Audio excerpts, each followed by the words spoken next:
The Chinese government is considering evacuating all Chinese nationals from Haiti. Foreign ministry officials said yesterday that if local conditions become too difficult and no other country could offer shelter to Chinese citizens living in Haiti, the government would be prepared to evacuate them. Apart from those in the country on official business, a spokesperson said there were about 10 other Chinese nationals living in Haiti, as well as around 20 illegal immigrants. Amid the ongoing relief efforts following the 7-magnitude quake, the capital Port-au-Prince has been hit by sporadic violence and looting. About 230 Chinese were in Haiti at the time of the disaster. Most are safe, but 8 Chinese police officers died in a collapsed United Nations building. Their bodies have been flown home. 7 people have died and 1 is missing in landslides triggered by a low-grade earthquake in southwestern China. The 3.4 magnitude quake struck Guizhou province on Sunday evening. It was centered in the Guangling district, about 60 miles southwest of the capital Guiyang. The Guizhou Earthquake Bureau said the earthquake was at a depth of about 7 kilometers.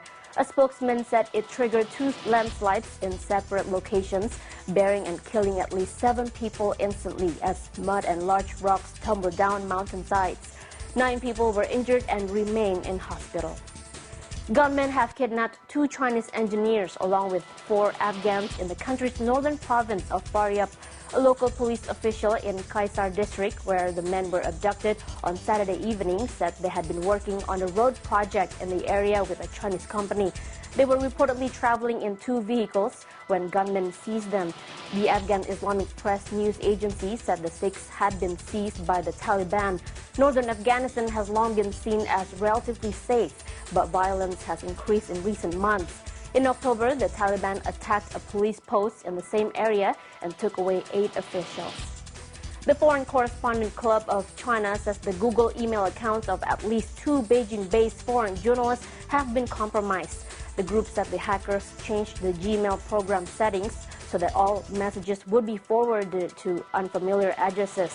The revelation comes a week after Google threatened to pull out of China over alleged hacking into its system and censorship issues. It also claimed that the Gmail accounts of a number of political activists had been hacked into from China. In response this week, the Chinese government said that hacking was an illegal activity in China and would not be tolerated. It also added that any company operating in the country must abide by Chinese law. A Chinese man wanted in connection with a massive fraud case has been repatriated from Canada after 7 years on the run.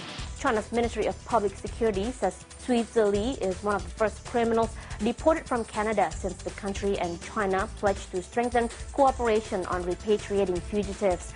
Cui is alleged to have worked with 2 accomplices who are already in jail on a scam that netted them up to $3 million.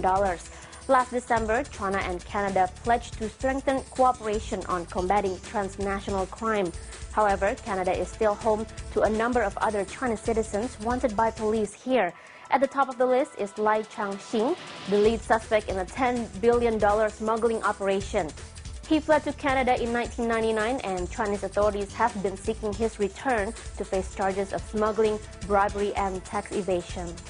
Rescue workers have been evacuating thousands of rural residents from parts of northwestern China after extreme cold and blizzard conditions killed 4 people and left 500,000 snowed under. Around 100,000 homes were either destroyed or damaged by storms in Xinjiang, and thousands of livestock are dead. Herders have moved thousands of others to safer pastures at lower altitudes ahead of the latest storm front, which is expected to last until tomorrow.